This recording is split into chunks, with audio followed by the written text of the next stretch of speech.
दोस्तों, सुबह सुबह का टाइम होता है तो कुछ लोग एक दुकान पे बैठकर अब चाय की चुस्कियाँ ले रहे होते हैं। तभी उन्हीं के सामने एक रिक्शे वाला एक पति और पत्नी को और उसकी अपनी बेटी को बैठाकर मौके पर सामने से ही अब गुजर रहा होता है। तो जो चाय की दुकान पर बैठे हुए व्यक्ति होते हैं, चुस्कियाँ ले रहे होते हैं, अब उनकी नज़र जो होता है उस रिक्शे वाले के ऊपर पहुँचती है।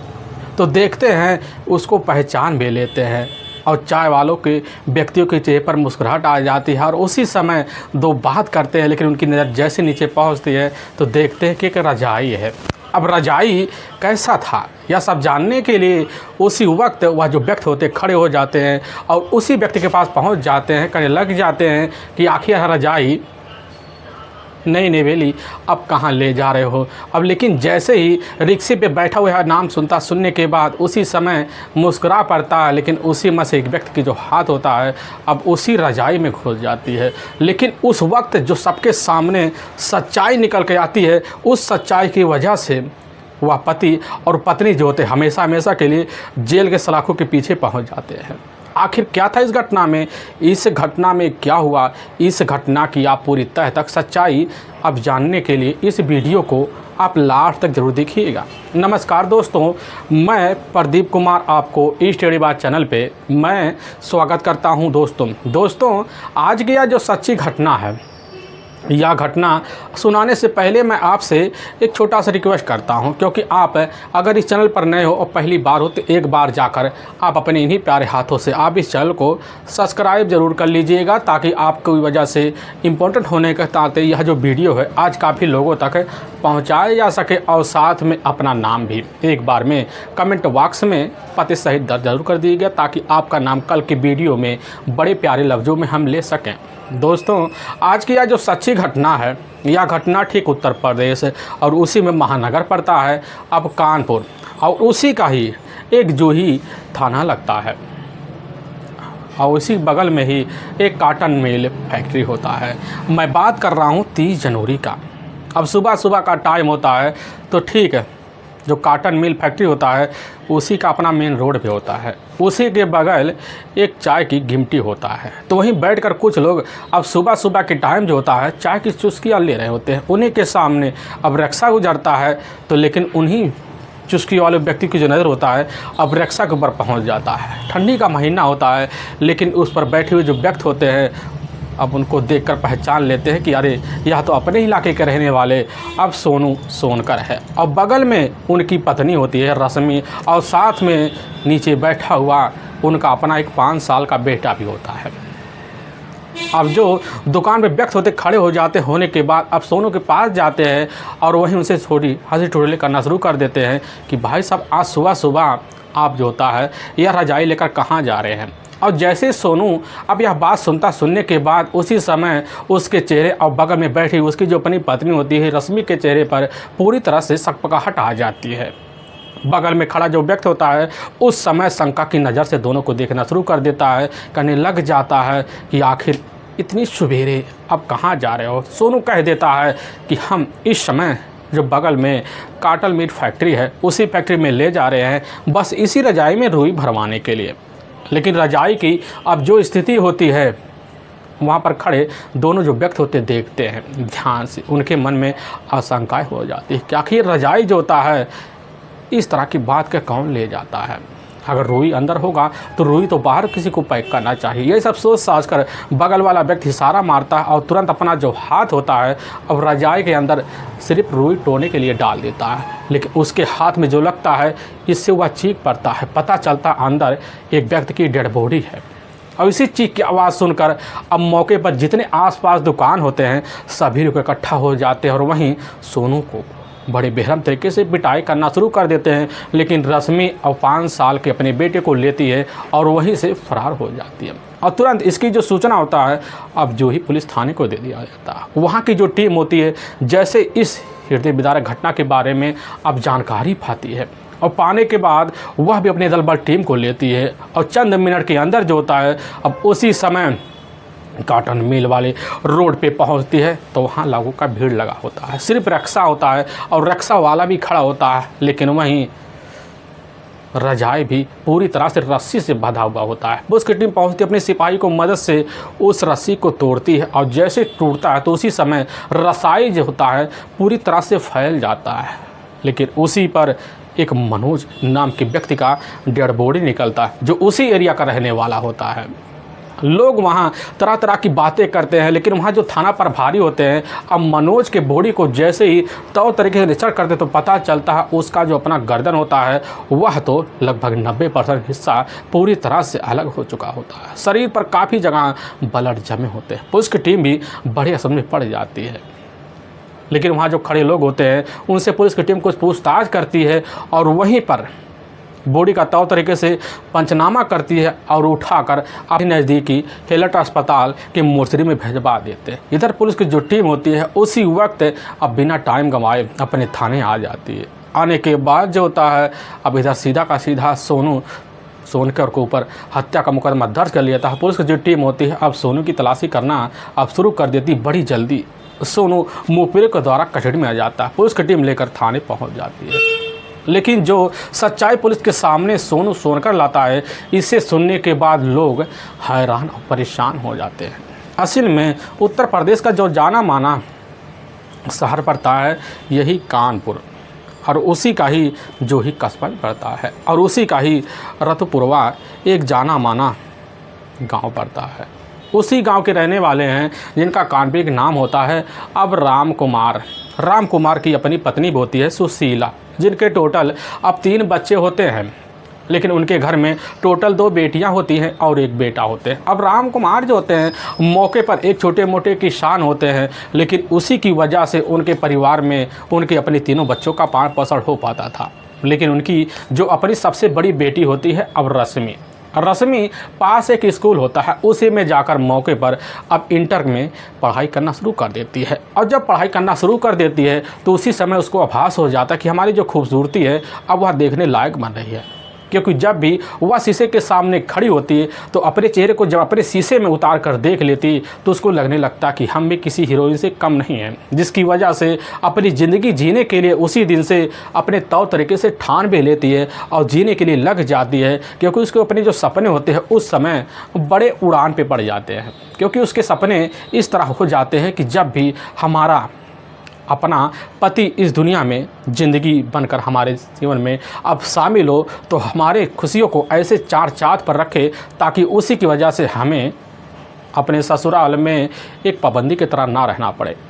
मन मर्जी से कपड़े पहने, मन मर्जी से मॉल में घूमना, मन मर्जी से बाहर आना जाना हो, यही सब सपने जो होता है इधर रश्मि भी लगा कर बैठी होती है। लेकिन समय यूँ ही गुजरने लग जाता है। लेकिन जैसे ही अब कुछ महीने का वक्त बीतता है उस इंटर में पढ़ाई करते करते तो उसी बीच उसकी जो मुलाकात होता है उसी इलाके का रहने वाला एक बेदी सोनकार होता है, जो मौके पर बड़ा ही आपराधिक किस्म का आदमी होता है। दबंगे के नाते उसका काफ़ी बड़े बड़े आपराधिक किस्म के आदमी के साथ अब व्यवहार भी होता है। लेकिन इसी बीच जो होता है बेदी सोनवारकर की मुलाकात जो होता है एक दिन अचानक राम कुमार के घर में आने की वजह से अब रश्मि से हो जाता है। लेकिन रश्मि की खूबसूरती को जैसे ही अब बेदी सोनवारकर देखता है, देखने के बाद एक ही नज़र में रश्मि का दीवाना सा हो जाता है और उसी समय अपने सारे अपराध को भूल बैठता है और रश्मि को प्यार को पाने के लिए कसम खा बैठता है। और उसी दिन से राम कुमार के घर जो होता है बहाना मारकर अब बेदी सोनवारकर आना जाना शुरू कर देता है। लेकिन इधर रश्मि भी समझ जाती है कि आखिर बेदी सोनवारकर चाहता क्या है, जिसकी वजह से रश्मि बड़ी जल्दी जो होती है अब बेदी के प्यार में फंस जाती है और फंसने की वजह से दोनों के बीच प्रेम प्रसंग चालू हो जाते हैं। यहाँ तक कि जब भी शाम का टाइम होता है अब रश्मि कॉलेज से लौटती तो उसी वक्त कॉलेज के सामने जाकर बेदी सोनवारकर अपनी मोटरसाइकिल लेकर खड़ा हो जाता है, फिर उसी पर अपना बैठका बनवा देता, फिर ले जाता होटल और साथ में मॉल में तौर तरीके से अपना घुमाना फिराना रोज़ का 2 घंटे का आदत बन जाता है। इधर रश्मि को लगने लग जाता है कि हमारी जो ज़िंदगी है, जो सपने हैं, जो कल्पनाएं से भरे हुए आशाएं हैं, पूरी तरह से बेदी सोनवारकर की वजह से सच होंगे। यही सब सोच साझ कर अब बेदी सोनवारकर के लिए अपने दिल का रास्ता खोल देती है और बेदी सोनवारकर बड़ी जल्दी प्रेम का इजहार कर देता है। और इधर रश्मि भी बड़ी जल्दी प्रेम को स्वीकार कर ली। दोनों के बीच अब प्रेम प्रसंग चालू हो जाता और प्रेम प्रसंग का जो सिलसिला होता है इधर बेधड़क चलने लग जाता। तभी इन प्रेम प्रसंग की जानकारी धीरे धीरे अब राम कुमार को भी लगता है और लगने की जानकारी खुद रश्मि की अपनी माँ को लग जाता है। लेकिन जब रश्मि पता पाती है इधर अपनी बेटी को अपने पास बुलाती है और तब तरीके से समझाती है कि बेटी बेदी सोनारकर जो होता है एक साधारण आदमी नहीं है, बल्कि तुम्हें भी पता हो एक दबंग किस्म का आता है, उसके बड़े बड़े अपराधियों के साथ उठका बैठका है। लेकिन इधर रश्मि जो होती है बेदी सोनारकर के प्यार में इस तरह पागल हो गई होती है कि अपने माता पिता की बात ना सुनती है और चोरी छुपे जो होता है अब धीरे धीरे बेदी सोनारकर से मिलना जुलना बढ़ भी जाता है। और बेदी सोनारकर जो होता है भले ही एक आपराधिक किस्म का था, लेकिन रश्मि के सामने जो होता है दिल फेंक आशिक बन जाता है। और यही सब भावना जो होता है रश्मि को बड़ा अच्छा लगता है, जिसकी वजह से रश्मि अपनी ज़िंदगी पूरी तरह से कुर्बान कर बैठती है।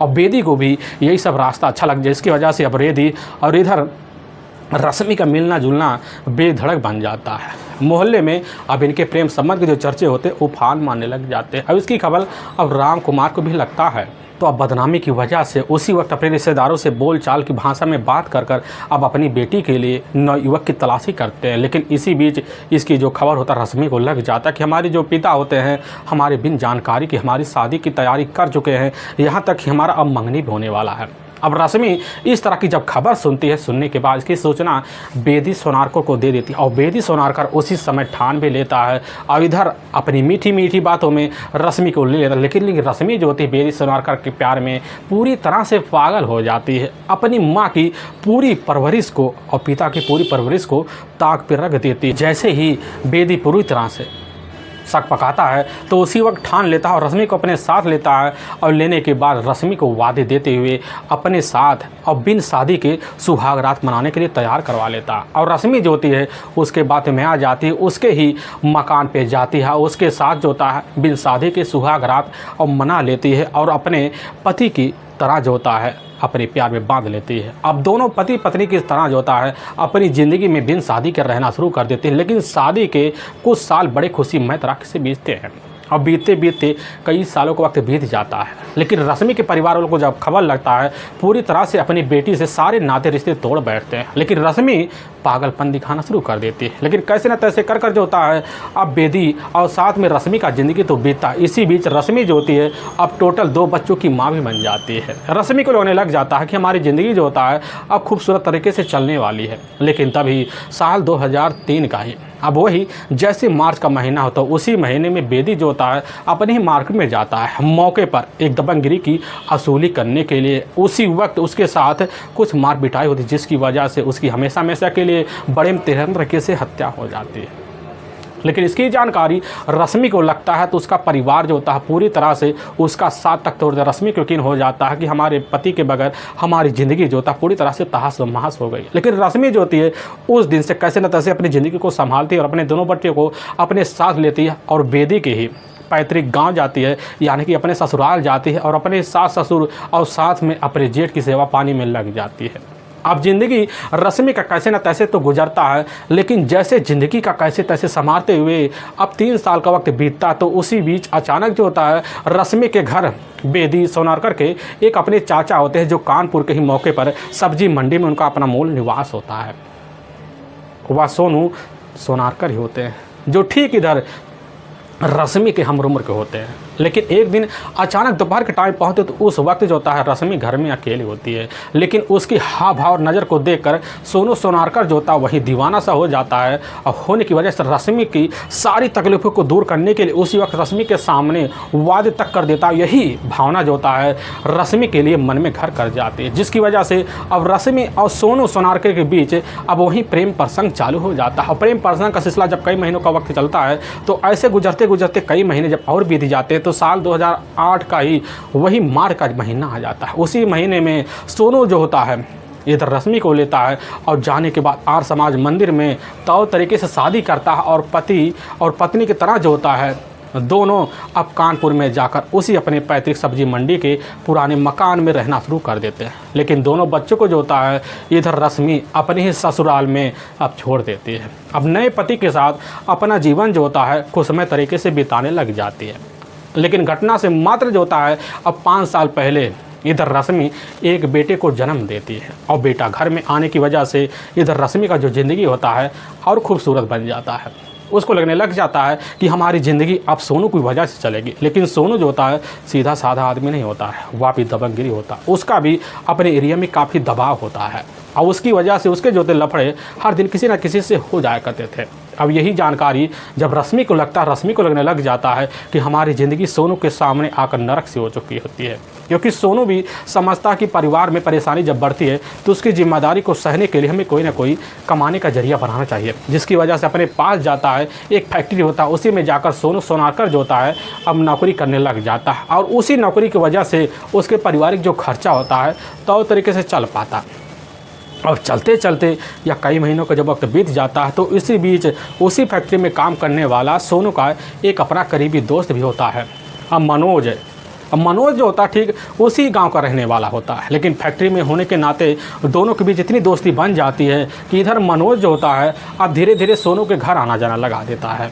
आने जाने की वजह से एक दिन मनोज की जो नज़र होता है अब जाकर रश्मि के ऊपर पहुंच जाती है। रश्मि बड़े ही अब 3 बच्चों की माँ थी, लेकिन देखने में इतनी खूबसूरत होती है कि वहीं जो होता है मनोज पूरी तरह से मोहित हो जाता है। और इधर भाभी अब देवर का रिश्ता बना लेता है, क्योंकि इधर दोस्ती के नाते जो होता है सोनू सोनारकर को पूरी तरह से मनोज पर यकीन होता है, विश्वास होता है। और उसी विश्वास के जरिए जो होता है अब सोनू और मनोज का दोनों का शाम का टाइम पार्टी ज़रूर चल जाता है। और इसी पार्टी की वजह से ज़्यादातर अब मनोज अब सोनू के घर आना जाना लगा देता है। आने जाने की वजह से रश्मि को भी बड़ा अच्छा लग जाता है और रश्मि भी समझ जाती है कि आखिर जो होता है मनोज की जो चाहत है वह क्या मांग रही है। और यही सब सोच साच कर मनोज अपने आप को इधर रश्मि से मिलने के लिए ना रोक पाता है। लेकिन रश्मि भी समझती है कि आखिर हमारे पति के होते हुए हमारे घर में मनोज से मिल पाना नामुमकिन है।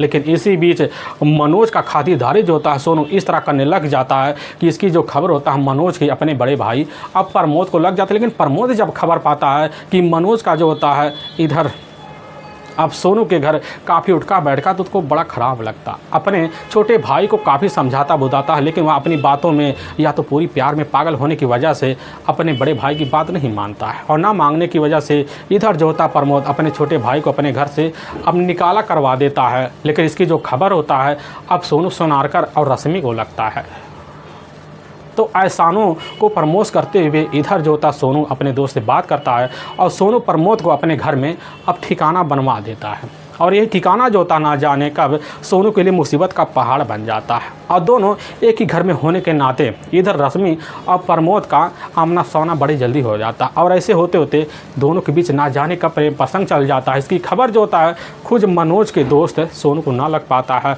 और इधर दोनों के बीच जो होता है घर में संबंध बन जाते हैं और संबंध का जो सिलसिला होता है बेधड़क अब सोनू सोनारकर के गैर मजबूती में चलने लग जाता है। और ऐसे चलते चलते कई महीनों का या सालों का वक्त तक बीत जाता है। लेकिन तभी इनके प्रेम संबंध के जो चर्चे होते हैं सीधे मोहल्ले में पहुंच जाते हैं। लेकिन आपराधिक किस्म होने के नाते सोनू सोनारकर के खानों में यह खबर बड़ी जल्दी घर कर जाती है। और जब खबर पाता है तो वह भी एकदम तरह से दंग सा रह जाता कि हमारा अपना जो दोस्त है हमारे पत्नी के साथ इस तरह का कारनामा और खेल खेल चुका है, इसकी जानकारी तो हमें अब लग रही है। और सोनू उसी वक्त ठान लेता कि आखिर सच्चाई अपने सामने अब कैसे लाए। तभी एक दिन वह इतना खतरनाक प्लान बनाता है। उसी प्लान के तहत जो होता है अपनी पत्नी से बोलता है कि आज हमें जो होता है सीतापुर जाना है और वहाँ खाद लेने के लिए। और यह बात जो होता है शाम को बोल के जाता है। तो रश्मि जब बात सुनती है, सुनने के बाद बड़ी खुश हो जाती है और वहीं से 4 बोरी लेता है। और लेने के बाद सोनू सोनारकर जो होता है अब निकल जाता है। लेकिन उसकी एक अपनी अलग चाल होती है और जाता हम मार्केट में एक दुकान पे बैठ जाता है और वहाँ घंटों वेट करता है कि अब रात हो अब चलें। लेकिन दूसरी तरफ रश्मि जो होती है अब इधर मनोज के पास फ़ोन कर देती है और मनोज खबर पाता है बड़े खुशीमय तरीके से रश्मि से मिलने के लिए उसके बुलावे कमरे में पहुंच जाता है। फिर रिश्ते को अंजाम देना शुरू ही करता है और रात का वही 11 बजे के आसपास का टाइम हो जाता है। और इधर सोनू सोनारकर अपने ही घर पहुंचता तो दरवाज़ा तो खुला होता है, घर के अंदर जाता है और रश्मि को जंगले के सहारे आवाज़ लगाता। लेकिन जब अपनी आंखों से देखता है तो अंदर इधर मन हो जाए और साथ में रश्मि पति पत्नी की तरह रिश्ते में बंधे हुए हैं। और दरवाजे पे बड़ी तेज़ हाथ मारता है और दरवाज़ा मजबूरी में रश्मि को खोलना पड़ जाए। लेकिन अंदर मनोज और रश्मि जो होते हैं उस हालत में होते हैं जिस हालत को देखकर पूरी तरह से अब सोनू सकपका जाता है और वही मनोज को भी बड़ी बुरी तरीके से पिटाई तो करता है और साथ में 3-4 बात खरी खोटी सुना देता, फिर वहाँ से उसको भी निकाला करवा देता, फिर अपनी पत्नी को बेरहम तरीके से पिटाई भी करता है और कहने लग जाता कि ऐसा दोस्त किसी को ज़िंदगी में ना मिले, कि आखिर जिस थाली में खाया उससे में छेद किया। अपनी पत्नी के सामने कई तरह की बात कर पिटाई भी करता है, लेकिन उसी समय कसम खा लेता है कि अपने दोस्त को इस दुनिया में हम दोबारा देखना ही नहीं चाहेंगे, जिसकी वजह से अपनी पत्नी से उसी समय कहने लग जाता कि अब तुम्हें हमारा साथ देना पड़ेगा, खुद तुम्हारे प्रेमी मनोज को ही तुम्हारे रास्ते से हटाने के लिए, क्योंकि हमारी ज़िंदगी है पूरी तरह से मनोज की वजह से खिलवाड़ बन गई है। हम यह नहीं चाहते आगे खिलवाड़ बने, लेकिन इधर रश्मि मनोज के प्यार में पागल होती है। लेकिन जब कभी भी इधर सोनू अब रश्मि के सामने कैसे न तैसे बहकावे के थ्रू अब बुलाने की बात करता, तो रश्मि उसी समय हाँ कहकर तो बात टाल जाती, लेकिन उसके मन में काफ़ी गहरे भाव पैदा हो जाते हैं। वह सोचने लग जाती कि आखिर जो था, जब से हमारी ज़िंदगी में सोनू आया है तब से ना जाने क्यों हमारी ज़िंदगी तहस महस हो गई है। क्योंकि जब भी शाम का टाइम होता है सोनू घर पहुँचता नशे में पहुँचता है, अपनी पत्नी का बेरहम तरीके से इधर मनोज का नाम लेकर पिटाई भी करता, कहने लग जाता कैसे ना तैसे कर मनोज को कमरे में बुलाओ और उसकी अपने ही हाथों से बेरहम तरीके से ठिकाना करेंगे। लेकिन इधर रश्मि जो होती है अपनी बात पे अड़ी होती है। लेकिन तभी एक दिन रश्मि अपनी फैक्ट्री जाती है, क्योंकि उसी फैक्ट्री में रश्मि भी काम करना शुरू कर देती है। और उसी फैक्ट्री में जैसी मनोज से मुलाकात करती है तो मनोज के सामने कहने लग जाती कि सोनू सोनारकर जो होता है एक काफ़ी आपराधिक किस्म का आदमी है, उसके ऊपर एक हत्या का आरोप में पुलिस भी पड़ी हुई है। अब इस चीज़ की जब खबर जो होता है इधर प्रमोद सुनता है, कहने लग जाता है कि आखिर तुम्हारे पति इतने दबंग हमें नहीं पता था। लेकिन वहीं पर रश्मि अब इधर प्रमोद के सामने कह बैठती है कि हमारे अपने जो पति हैं तुम्हारे ज़िंदगी के पीछे पड़े हुए। लेकिन इस तरह की जब खबर पाता है, पाने के बाद प्रमोद डर जाता है और उसी समय अपने झोला झम्मड़ पैक करता है। तो वहाँ से कुछ दूर पर फतेहपुर ज़िला पड़ता है, एक छोटा सा गांव पड़ता है डिहवा, वहीं का रहने वाला अब प्रमोद होता तुरंत अपने पैतृक गाँव चला जाता है। और लेकिन जैसे शाम को अब रश्मि लौटती है तो कमरे में पहले ही सोनू सोनारकर जो होता है अपनी पत्नी का इंतज़ार करता है, कहने लग जाता है कि आखिर अभी तक मनोज क्यों नहीं आया। और वहीं पर उसके जुबान बंद हो जाते, अपनी पत्नी का वहीं शराब की नशे में पिटाई करना शुरू करते, कहने लग जाता है कि तुमने सारी जानकारी उसको दे दी है क्योंकि हमें पता है। लेकिन इधर चुप रहती है और यही चुप रहने का जो कारण होता है पूरी तरह से सोनू समझ जाता है। और जिसकी वजह से अब रोज़ शाम के टाइम जब भी सोनू घर लौटता तो नशे में लौटता और लौटने के बाद अपनी पत्नी का पिटाई तब करता जब उसकी पत्नी कहने लग जाती कि आखिर तुम्हारा साथ जो होता है अब नहीं देंगे। और जिसकी वजह से इधर रोज़ का सिलसिला जो होता है सोनू पिटाई का रश्मि के साथ बना देता। अब पीटते पीटते काफ़ी दिन जब बीत जाते हैं तो रश्मि को लगने लग जाता कि आखिर इन नरक से निकलने के लिए हमें कोई ना कोई रास्ता खोजना पड़ेगा। तभी घटना से मात्र कुछ दिन पहले जो होता है अब रश्मि अपने घर से तो बाहर निकलती है, लेकिन पड़ोसी की मदद लेती है। कुछ स्वभाव होते हैं उनका फ़ोन लेती है और इधर मनोज के पास फ़ोन कर देती है। तो मनोज से कहने लग जाती कि हम अपनी सारी जो ज़िंदगी है, अपने जो बच्चे हैं, यही छोड़ना चाहते हैं और तुम्हारे साथ एक नए जीवन साथी की तरह पत्नी धर्म निभाना चाहते हैं। अब मनोज जब बात सुनता कहने लग जाता है कि हमारा एक छोटा सा घर है और उसी घर में एक कोठरी है, उसी कोठरी में हम अकेले रहते हैं और 2 जून की जो रोटी होती है कैसे न तैसे हम व्यवस्था करते हैं। हमारा थोड़ा सही समय आने दो, फिर हम तुमको अपनी पत्नी बनाकर रखेंगे। लेकिन जब यह बात रश्मि सुनती उसी समय उसका दिल जो होता पूरी तरह से सनस रह जाता कि आखिर जिसके लिए हमने इतने जुर्म सहे वह हमारे लिए न जाने कैसा खेल खेल रहा है। और उसी वक्त समझ जाती है कि हमारा पति जो होता हमारे जीवन में सबसे बड़ा खुशी में बनाएगा। यही सब सोच साच कर उसी समय अपने पति सोनू के सामने आती है और उसी समय और मां भी मांग लेती, करने लग जाते कि हम तुम्हारा साथ देने के लिए अब पूरी तरह से तैयार हैं। और तभी दोनों खतरनाक प्लान बनाते हैं। इधर मनोज को अपने ही रास्ते से हमेशा हमेशा के लिए ठिकाने लगाने के लिए इधर खुद जो होता है सोनू सोनारकर और इधर रश्मि दोनों साथ मिलते हैं। साथ मिलने के बाद नटवन टोला किदई नगर जो पड़ता है वही छोड़ छाड़ देते हैं। वहाँ से कुछ दूर पर जाते हैं, एक नया कमरा लेते वहीं रहने लग जाते हैं। इधर सोनू बार बार रश्मि से यही कहता कि यहाँ कैसे न तैसे कर कर अपनी बातों में बहका उका कर यहाँ पर मनोज को बुला। और रश्मि जो होती है अब फ़ोन जो होता है इधर अपने पति का लेती है, अपने पति के फ़ोन के द्वारा मनोज से बात करती है, मीठी मीठी बात करती है, कहती है मिलने के लिए अच्छा मौका, हमारे पति भी पूरी तरह से तुमसे सहमत हो गए हैं। क्योंकि वह गलती कर चुके, क्योंकि नशे में थे, इसी वजह से तुम्हारी पिटाई कर दिए थे। लेकिन इधर मनोज कहता है कि हमारे पास अभी टाइम नहीं है। लेकिन ऐसे एक हफ्ते का वक्त बीत जाता है। सोनू को मिलने लग जाता है कि हमारी पत्नी की जुबान काम नहीं कर रही है। बार बार अब सोनू रश्मि के ऊपर दबाव मारता है। और तभी 29 जनवरी अब साल 2014 का ही जैसे ही अब शाम का टाइम होता है, शाम के टाइम रश्मि फ़ोन मिलाती है अब मनोज के पास और ऐसी बात कह देती है कि उस समय मनोज की जो लालसा होती है, जो रोज़ का चस्का होता है, वही उसके अंदर पूरी तरह से जग बैठता है। और उसी समय फैसला लेता है कि आज अपनी सारे जो होता है रश्मि के साथ मिटाएं। अब मनोज और उसी समय फ़ोन रखता वादा करता है। और जैसे रात का 8 बजे के आसपास टाइम होता है, मनोज सोनू के पास पहुंचता है। और सोनू जैसे देखता है, ऐसे लगता है कि काफ़ी करीबी और काफ़ी गहरी दोस्ती सोनू और मनोज के बीच है। दोनों एक दूसरे के सामने वही हंस खिलास कर बात करते हैं। लेकिन वहीं पर मनोज अब सोच लेता है कि हमारा जो दोस्त है अब पूरी तरह से सोनू सुधर चुका है, हमारी पूरी गलतियों को माफ़ कर चुका है। लेकिन इधर सोनू प्रमोद को अपनी मीठी मीठी बातों में इस तरह लेता है। और लेने के बाद सीधा का सीधा जो अपने पास एक ठेका होता है, वहाँ से जाता, काफ़ी सारे शराब की बोतल लेता। और रास्ते में कुछ मीठी मीठी बातें करते हुए सोनू कैसे न तैसे कर मनोज को अपने घर ले आता है। और अपनी पत्नी से बोलता है बढ़िया से पकवान बनाओ। और पकवान बनाते बनाते रात का 11 बजे के आसपास टाइम हो जाता है। लेकिन जैसे ही पकवान खाना इधर दोनों बैठते हैं, तो उसी वक्त जो होता है 2 गिलास अपने सामने रखता है। और सोनू उसी गिलास में काफ़ी सारे शराब डालता है। और एक शराब का जो पैक होता है, पहले तो इधर मनोज लगाता, लेकिन दोबारा कैसे न तैसे पकड़ा देता है। और ऐसे कैसे करते करते लगभग 4-5 गिलास गटका बना। थोड़ी देर बाद जो होता है अब मनोज नशे में बेसुध हो जाता है। इस अवस्था को जब देखता है सोनू समझ जाता है अब मौका तो अच्छा दिख रहा है।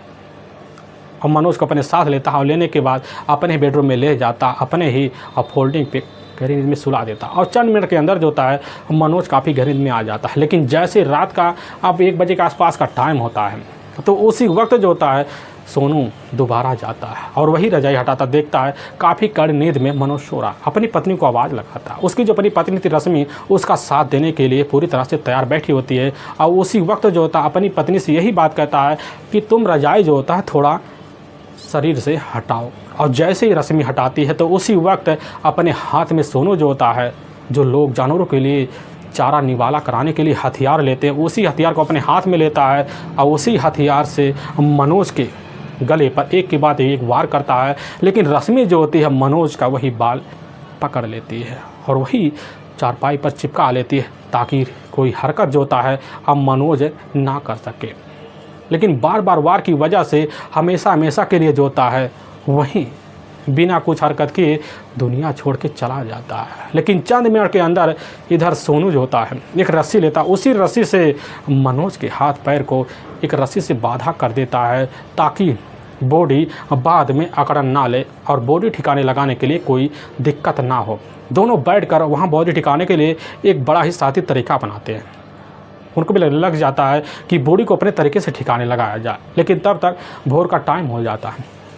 तो उसी वक्त और रश्मि इधर सोनू मिलकर बॉडी को वहीं एक रजाई होती है, उसी रजाई में काफ़ी बेहतर तरीके से लपेटते हैं। फिर एक रिक्शा बुलाते हैं, उसी रिक्शे में ले जाकर बॉडी को डंप कर देते हैं।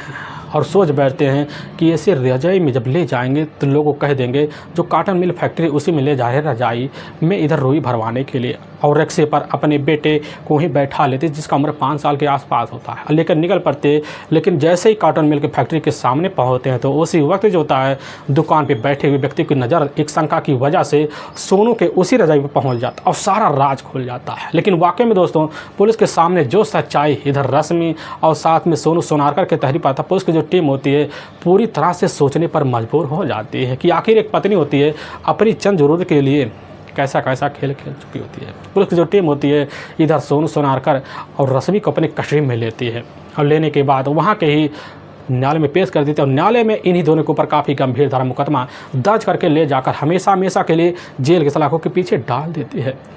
इधर रश्मि का अपना जो बेटा होता है, अब यह बेटा सीधा का सीधा जाकर सोनू सोनारकर के माता पिता के पास अब रहना शुरू कर देता है। लेकिन पुलिस की जो टीम होती है इस केस का खुलासा जब करती है, लोग सुनते हैं, सुनने के बाद तरह तरह की बातें भी करते हैं। लेकिन यह जो केस होता है लोगों के दिलों को झकझोर कर जाता है। दोस्तों हमें इस घटना का सुनाने का जो उद्देश्य है, यह लोगों को सिर्फ सतर्क करना है, ना कि उनके दिलों को ठेस पहुँचाना है। दोस्तों आप जहां भी रहें आप सावधान और सतर्क ज़रूर रहें। दोस्तों हमारे कुछ ऐसे व्यूअर हैं जो हमारे वीडियो को लगातार वॉच भी कर रहे हैं। अब जिसमें संजीव कुमार वर्मा जो मध्य प्रदेश उज्जैन के रहने वाले हैं, और राम कुमार यादव उत्तर प्रदेश आजमगढ़ के रहने वाले हैं, और राजकिशोर वर्मा उत्तर प्रदेश अम्बेडकर नगर के रहने वाले हैं, और इधर दिनेश सिंह उत्तर प्रदेश कानपुर के रहने वाले हैं, और साथ में श्याम वर्मा जी जो उत्तराखंड के रहने वाले हैं। दोस्तों काफ़ी सारे हमारे व्यूअर्स हमारे वीडियो को लगातार वॉच करते हैं, उनका तहे दिल से हम शुक्रगुजार रहेंगे और फिर मिलेंगे एक नई वीडियो के साथ। तब तक के लिए अब जय हिंद जय भारत।